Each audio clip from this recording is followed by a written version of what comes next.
Assalamualaikum warahmatullahi wabarakatuh. Kami dari kelompok 4, Akuntansi Manajemen, akan mempresentasikan hasil kerja kami, yaitu tentang akuntansi pertanggungjawaban. Sebelumnya, perkenalkan dulu anggota dari kelompok kami. Yang pertama ada saya sendiri, Elinova Widiana, NIM 2019-11320. Yang kedua ada Wiwi Sri Armiati, NIM 2019-11324. Yang ketiga ada Ina Suroya, NIM 2019-11335. Yang keempat ada Rizky Aditya Anas, NIM 2019-11338. Yang kelima ada Dita Ayu Wulan dengan NIM 2019-11341. Perkembangan metode pengendalian biaya. Pada teknologi lebih banyak mengkonsumsi biaya bahan baku dan biaya tenaga kerja langsung. Maka dikembangkanlah metode pengendalian biaya berupa sistem biaya standar atau standard cost system yang memfokuskan pengendalian kos produk. Biaya standar merupakan tolak ukur konsumsi sumber daya kemudian dibandingkan dengan konsumsi sesungguhnya sehingga timbul variasi. Pada waktu komponen biaya overhead pabrik merupakan bagian signifikan dari biaya produksi, maka dikembangkan sistem akuntansi pertanggungjawaban yang disebut Activity Based Responsibility Accounting System yang berfokus pada aktivitas yang mengkonsumsi biaya. Aktivitas yang dimaksud meliputi tahap desain dan pengembangan, tahap produksi, dan tahap distribusi. Konsep informasi akuntansi pertanggungjawaban. Informasi akuntansi pertanggungjawaban adalah suatu informasi tentang aktiva, pendapatan, dan biaya yang menjadi wewenang dan tanggung jawab unit-unit organisasi yang bertanggung jawab atas pertanggungjawaban tertentu dalam suatu organisasi. Informasi akuntansi pertanggungjawaban terdiri atas: yang pertama, informasi biaya masa lalu, biaya yang menjadi tanggung jawab seseorang yang digunakan dalam proses perencanaan. Contohnya budget. Yang kedua, informasi masa datang, biaya sesungguhnya yang menjadi tanggung jawab seseorang dalam bentuk laporan. Contohnya yaitu laporan pertanggungjawaban dan laporan keuangan. Manfaat informasi akuntansi pertanggungjawaban. Yang pertama, memantau kinerja manajer. Hubungan antara informasi akuntansi dan juga manajer cukup berperan penting. Hal ini dikarenakan kinerja manajer seperti merencanakan anggaran dan tanggung jawab lainnya bisa terpantau secara langsung, sehingga manajer pun tidak melaksanakan dan menggunakan berbagai sumber daya untuk mencapai tujuan yang diinginkan oleh perusahaan. Yang kedua, untuk menyusun anggaran. Dalam menyusun sebuah anggaran, maka akan terbagi beberapa peran untuk mencapai sasaran atau tujuan perusahaan itu sendiri. Sumber daya yang disediakan pun akan diukur dengan standar yang sudah ditetapkan. Memotivasi manajer. Dampak dengan adanya laporan akuntansi ini bisa sangat penting untuk memotivasi para manajer. Pasalnya, hal ini akan memungkinkan sebuah usaha mendapat penghargaan sehingga akan mempengaruhi kinerja manajer bahwa prestasi yang didapatkan merupakan buah dari kerja keras dan tanggung jawabnya berdasarkan informasi akuntansi yang akurat. Dengan begitu, kinerja menjadi lebih meningkat daripada sebelumnya. Asumsi perilaku dalam sistem akuntansi pertanggungjawaban tradisional. Informasi akuntansi pertanggungjawaban tradisional merupakan aktiva, pendapatan, dan biaya yang dihubungkan dengan manajer yang bertanggung jawab atas pusat pertanggungjawaban tertentu, menghubungkan informasi akuntansi manajemen dengan wewenang yang dimiliki oleh manajer, didelegasikan dari manajer atas ke manajer bawah. Dalam hubungannya dengan wewenang manajer, aktiva, pendapatan, dan biaya dibagi menjadi 3 kelompok. Pertama, aktiva, pendapatan biaya yang terkendali. Secara signifikan dapat dipengaruhi oleh seseorang manajer dalam jangka waktu tertentu. Yang kedua, aktiva pendapatan dan biaya yang tidak dapat dikendalikan atau tak terkendali secara signifikan tidak dapat dipengaruhi oleh seorang manajer dalam jangka waktu tertentu. Berikutnya, sistem akuntansi pertanggungjawaban tradisional dirancang berdasarkan atas beberapa asumsi tentang perilaku manusia. Yang pertama, pengelolaan berdasarkan penyimpangan merupakan pengendalian operasi secara efektif yang memadai. Yang kedua, pengelolaan berdasarkan tujuan akan menghasilkan anggaran yang disepakati, biaya standar, sasaran organisasi, dan rencana yang dapat dilaksanakan. Struktur pertanggungjawaban sesuai dengan struktur hierarki organisasi. Yang keempat, manajer dan bawahannya bersedia untuk menerima tanggung jawab yang dibebankan kepada mereka melalui hierarki organisasi. Yang terakhir, sistem akuntansi bertanggung jawab mendorong kerjasama, bukan sebuah kompetisi. Karakteristik sistem akuntansi pertanggungjawaban tradisional. Adanya identifikasi pusat pertanggungjawaban, kinerja manajer diukur dengan membandingkan realisasi dan anggaran. Standar ditetapkan sebagai tolak ukur kinerja manajer yang bertanggung jawab atas pertanggungjawaban tertentu. Dasar-dasar yang melandasi laporan pertanggungjawaban tradisional. A. Jenjang terbawah yang diberi laporan adalah tingkat manajer bagian. B. Manajer jenjang terbawah diberi laporan pertanggungjawaban biaya berisi rincian realisasi biaya dibandingkan dengan anggaran biaya yang disusun. C. Manajer jenjang di atasnya diberi laporan mengenai biaya pusat pertanggungjawaban sendiri dan ringkasan realisasi biaya yang dikeluarkan oleh manajer yang berawal di bawah wewenangnya, yang disajikan dalam bentuk perbandingan dengan anggaran biaya yang disusun oleh masing-masing manajer yang bersangkutan. Rekayasa akuntansi pertanggungjawaban dalam akuntansi pertanggungjawaban tradisional, yaitu keluaran sistem akuntansi pertanggungjawaban yang merupakan sistem akuntansi yang disusun sedemikian rupa sehingga pengumpulan dan pelaporan biaya dan pendapatan dilakukan sesuai dengan pusat pertanggungjawaban dalam organisasi, dengan tujuan agar dapat ditunjuk orang atau kelompok orang yang bertanggung jawab atas penyimpangan biaya dan pendapatan yang dianggarkan.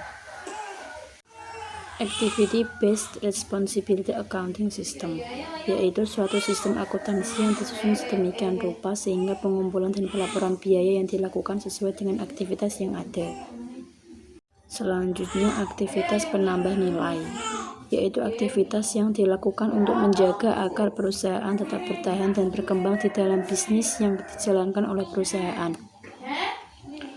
Klasifikasi aktivitas penambah nilai memenuhi 3 kondisi berikut. Yang pertama, aktivitas yang mampu menghasilkan perubahan suatu keadaan. Yang kedua, perubahan sifat tersebut tidak dapat dicapai oleh aktivitas yang sebelumnya. Yang terakhir, aktivitas tersebut memungkinkan aktivitas lain dilaksanakan. Aktivitas bukan penambah nilai, yaitu aktivitas tidak memberikan nilai tambah dan merupakan aktivitas yang tidak perlu dilakukan oleh perusahaan karena tidak membuat perusahaan berkembang dan bertahan di dalam bisnis yang dijalankan. 5 golongan aktivitas bukan penambah nilai. Yang pertama, pembuatan skutil. Yang kedua, merupakan pembentukan waktu dan sumber daya untuk menentukan kapan produk tersebut diproduksi. 5 golongan ini yaitu yang pertama, 1. Pemindahan. Aktivitas yang menggunakan waktu serta sumber daya untuk memindahkan bahan baku, produk dalam proses, serta transfer produk ke departemen satu ke departemen yang lain. Yang kedua, penantian merupakan aktivitas yang di dalamnya bahan baku dan proses menggunakan waktu dan sumber daya untuk menunggu proses berikutnya. Yang ketiga, inspeksi, yaitu aktivitas yang memakan waktu dan sumber daya untuk menjamin produk yang dihasilkan sesuai mutu yang ditetapkan. Yang keempat, penyimpangan merupakan aktivitas yang menggunakan waktu dan sumber daya selama produk dan bahan baku disimpan sebagai bahan baku sediaan. Penggunaan informasi akuntansi pertanggungjawaban. Sistem pelaporan biaya dalam akuntansi pertanggungjawaban tradisional. Pelaporan dalam sistem akuntansi pertanggungjawaban harus menggunakan klasifikasi sesuai dengan konsep pertanggungjawaban di dalam organisasi. Posisi angka dalam kode rekening dikelompokkan menjadi dua, yaitu menunjukkan tempat terjadinya biaya, yang kedua menunjukkan kode jenis biaya dan penghasilan yang digolongkan sesuai dengan objek pengeluaran dan penerimaan. Jenis laporan pertanggungjawaban yang dihasilkan oleh akuntansi biaya dan sistem akuntansi pertanggungjawaban tradisional meliputi dua. Yang pertama, laporan pertanggungjawaban atau responsibility cost report. Yang kedua, laporan biaya produksi atau cost of production report. Sistem pelaporan akuntansi pertanggungjawaban dalam akuntansi pertanggungjawaban tradisional, perhitungan cost produk dilakukan melalui tahap-tahap berikut. Yang pertama, alokasi. Alokasi BOP Departemen Pembantu ke Departemen Produksi.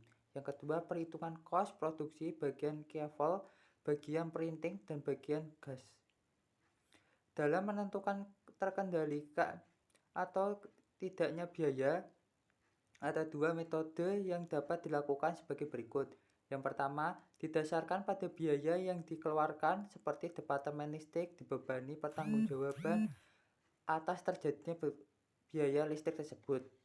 Yang kedua, biaya sumber daya yang dikonsumsi, seperti Departemen Keuangan menjadi pertanggungjawaban penuh manajer keuangan. Rekayasa informasi akuntansi pertanggungjawaban.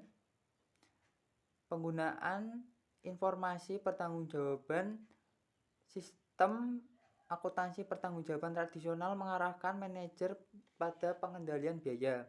Yang pertama, sistem pelaporan dalam akuntansi pertanggungjawaban tradisional, pelaporan dan sistem akuntansi.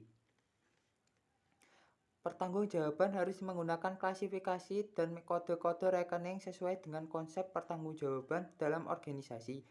Dalam kata lain, bahwa klasifikasi kode rekening harus disusun sedemikian rupa sehingga selain mampu menunjukkan jenis biaya yang menghasilkan yang terjadi, memungkinkan pengumpulan biaya terkendali dan tidak terkendali pada masing-masing pusat pertanggungjawaban atau kontribusi penghasilan masing-masing produk, dan dapat mengidentifikasi pula kode tingkat pimpinan manajemen yang bertanggung jawab.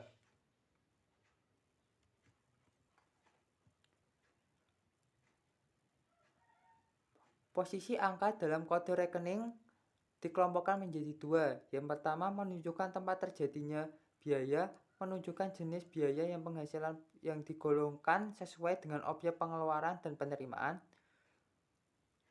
Jenis pelaporan biaya dihasilkan oleh akuntansi biaya dalam sistem akuntansi pertanggungjawaban tradisional meliputi yang pertama,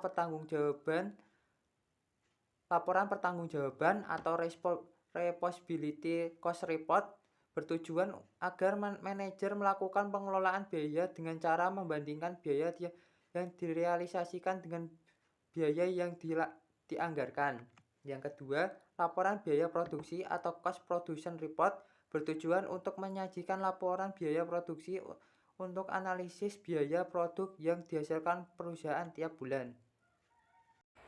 Untuk memaksimumkan keuntungan laporan pertanggungjawaban harus memenuhi 4 kriteria, yaitu tepat waktu, diterbitkan secara periodik dan konsisten, mudah dimengerti, dan membandingkan antara budget dan jumlah aktual. Format umum laporan pertanggungjawaban yaitu nomor kode akun biaya, jenis biaya atau pusat pertanggungjawaban, realisasi bulan ini, anggaran biaya bulan ini, penyimpangan biaya bulan ini, realisasi biaya sampai dengan bulan ini, anggaran biaya sampai dengan bulan ini, dan penyimpangan biaya sampai dengan bulan ini. Sistem pengelolaan akuntansi pertanggungjawaban. Dalam akuntansi pertanggungjawaban tradisional, oleh karena biaya yang terjadi dikumpulkan untuk setiap tingkat manajemen, maka biaya-biaya harus digolongkan dan diberi kode sesuai dengan tingkat manajemen yang berada dalam struktur organisasi. Pengumpulan biaya untuk laporan produksi perhitungan kos produk dilakukan melalui tahap-tahap berikut, yaitu alokasi BOP Departemen Pembantu ke Departemen Produksi. Selanjutnya, perhitungan kos produksi bagian kifil, bagian printing, dan bagian guset. Pembebanan tanggung jawab biaya dalam akuntansi pertanggungjawaban tradisional. Dalam menentukan terkendalikan atau tidaknya biaya, ada dua metode yang dapat dilakukan, yaitu A. Didasarkan pada biaya yang dikeluarkan. Contohnya, Departemen Listrik dibebani tanggung jawab atas terjadinya biaya listrik tersebut karena biaya listrik dikeluarkan oleh Departemen Listrik, sedangkan bagian Departemen Produksi dan departemen lain tidak dibebani. B. Berdasarkan pada sumber daya yang dikonsumsi. Contoh, Departemen Listrik menjadi tanggung jawab penuh manajer listrik atau dapat dialokasikan ke departemen pemakai sesuai dengan perilaku manajer yang hendak dituju. Demikian presentasi dari kelompok 4 tentang informasi akuntansi pertanggungjawaban. Kurang lebihnya kami minta maaf. Wassalamualaikum warahmatullahi wabarakatuh.